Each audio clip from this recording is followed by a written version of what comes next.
Like I said, going back to what I said, juggling back to what I said, maybe she might have a mental disorder where, she, I don't know the exact name, but grown ass women sometimes have that mentality of a little girl. And you can't think like that all the time. It's okay to be a kid at heart sometimes, but when it comes to stuff like this, don't no real grown ass woman do this. And this is why I feel so terribly, deeply sorry for her and her family, because her love life is not even the problem. The problem is she disappeared. They're looking for her, and they need answers as to what happened to this young woman. They need to know what happened to her, regardless of whatever was going on in her personal life. Her personal life, of course, is of course has something to do with it, but people need to stop focusing on her personal life and focus on the facts. The facts are she disappeared. The night that she disappeared, she wasn't really herself. And her family still don't really know what happened to her.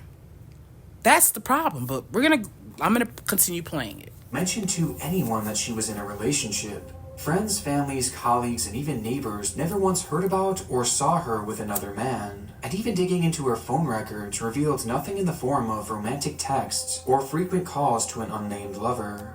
By all accounts, Teleka Patrick was undoubtedly a single woman. But if that was the case, then Teleka was not in a romantic relationship, and it's unclear to whom she is making reference in this video. Not once had Teleka, a woman who was said to be quite open and talkative, mentioned to anyone that she was in a relationship. Friends, families, colleagues, and even neighbors never once heard about or saw her with another man. And even digging into her phone records revealed nothing in the form of romantic texts or frequent calls to an unnamed lover. By all accounts, Teleka Patrick was undoubtedly a single woman. But if that was the case, then who was she talking to here? Bye. I'm always watching, always looking to reward me with full-time plans. Who were these loving videos for? And if Teleka's words were true, referencing previous in-person dates, then how had no one known about this relationship? And most importantly of all, why had she coincidentally gone missing under suspicious circumstances just 1 month after these strange videos were made? Putting all this into consideration, the suspicious activity on the night of her disappearance, moving as if she was running away, and the videos made for someone who seemingly didn't even exist in her own life, one theory began to emerge, a theory that pointed straight to foul play. Perhaps Teleka had gotten involved in some sort of ill-fated secretive relationship, only for things to turn sour, leading to Teleka being hunted down and kidnapped, thus explaining why she seemed to be fleeing on the night of her disappearance.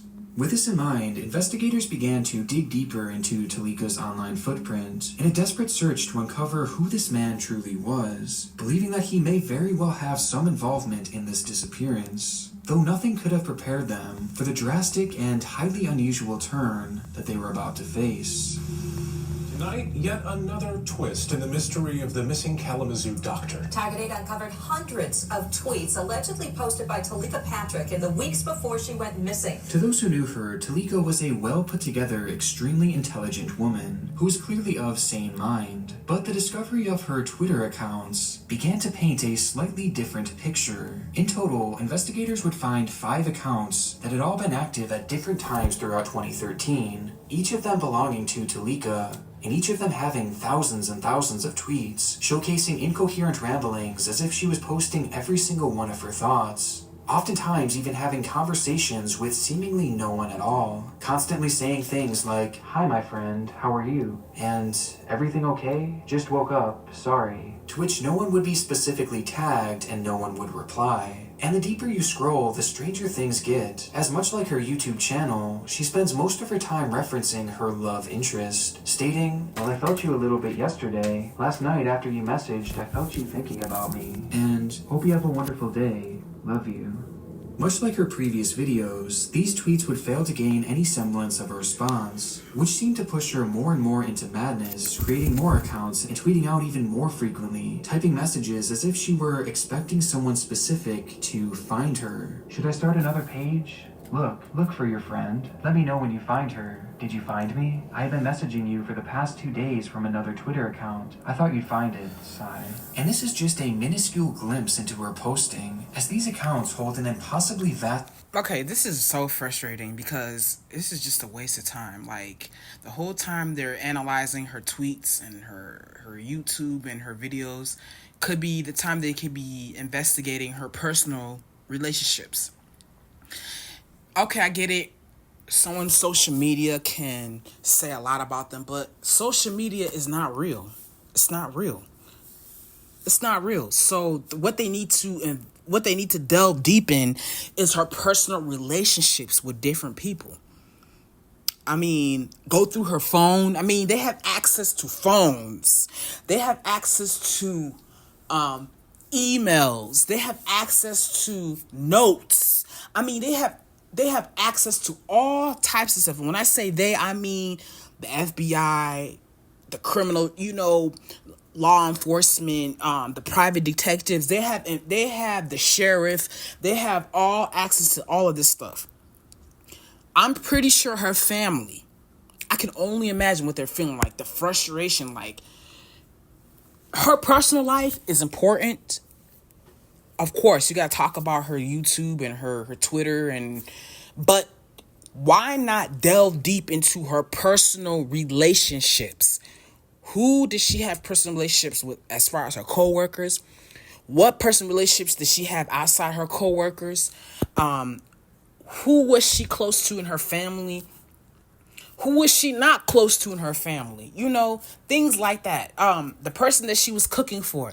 I mean, I'm pretty sure she was communicating with them in some type of way, whether it be through social media or through a phone. And if it's not through any of those, then maybe like I said earlier, she has the mental state of a young girl. But that doesn't take away the fact that she disappeared, and her family still does not know what happened to her. Regardless if her body was found or not, they still don't really know what fully happened to her. Amount of information with so many unusual moments. But by far the most bizarre detail to come of all these tweets was one name in particular, one of the only specific names mentioned across all of her pages, which she brings up over and over and over again.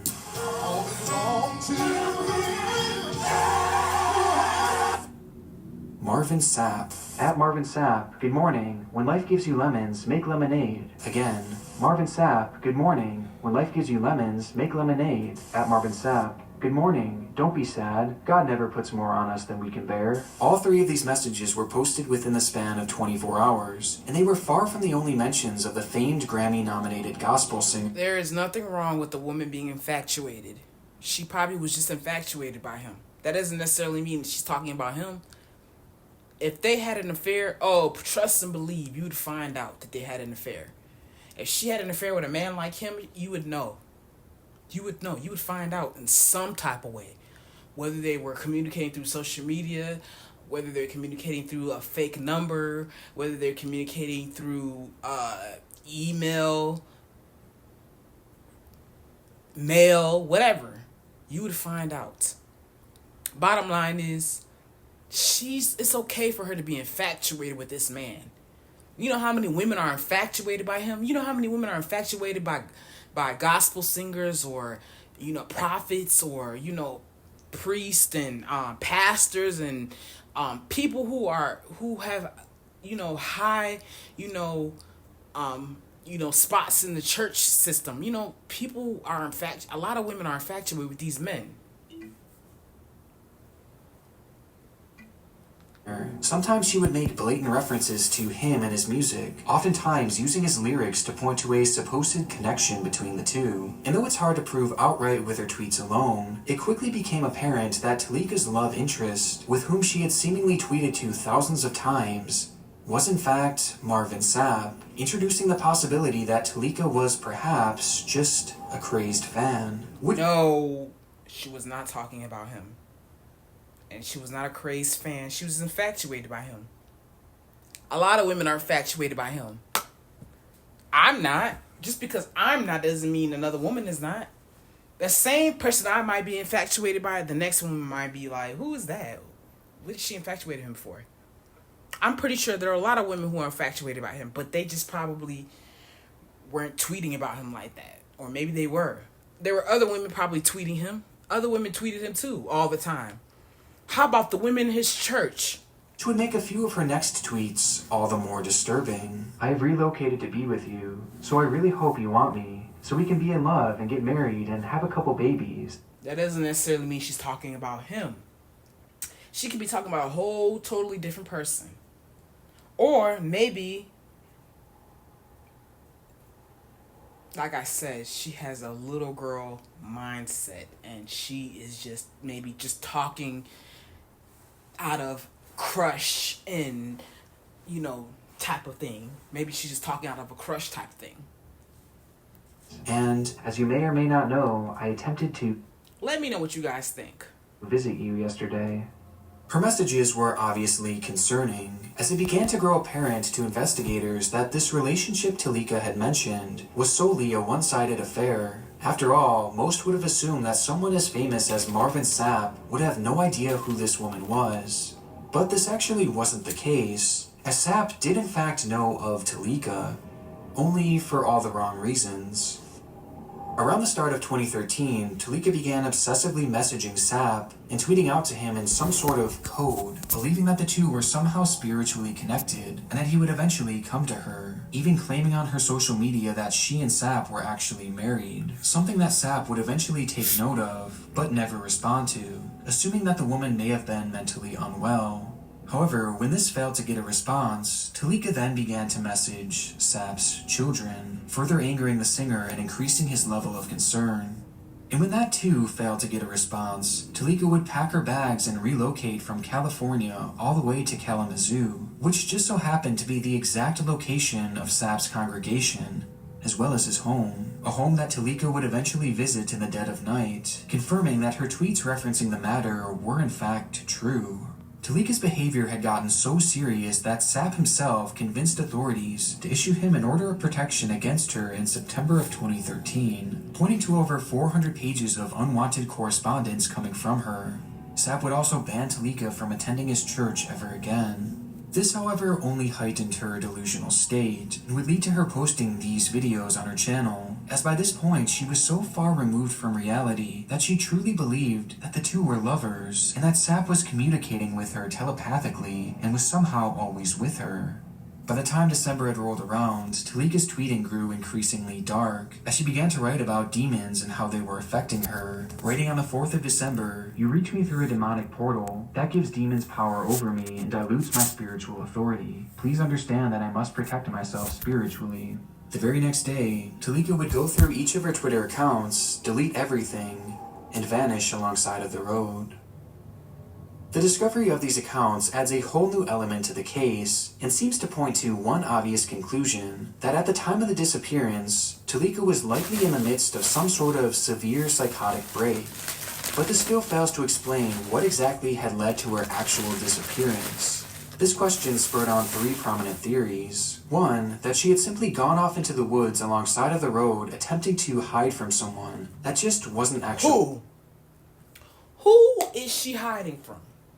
Who is this young woman hiding from? Who is this young woman? Miss Patrick. That's her name. Miss Patrick. Who is Miss Patrick hiding from? Her lover that you guys don't believe that she's with?